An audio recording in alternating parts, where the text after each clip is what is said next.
మధ్యలో పొలం కాడికి పోతున్నాం. ఎందుకో తెలుసా? తాగడానికి, మందు తాగడానికి కాదు కాదు కాదు, మందు కొట్టడానికి. పంపు, మన పంపు పొలము చెబుతుందే. అయితే ఒక్క పంపుకి 125 ml పోయాలి. ఇదైతే మనకి 50 ml ఉంది. ఇట్లా 2 కప్పులు వచ్చేసి మళ్ళీ సగం కప్పు పోయాలి.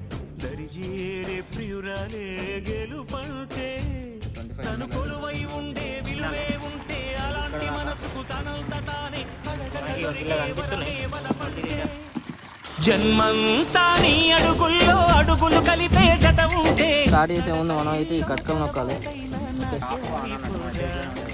రేయంతా నీ తలపులతో ఎర్రబడే కన్నులు ఉంటే ఆ కాంతే నువ్వు వెతికే సంక్రాంతి ఎదురవదా.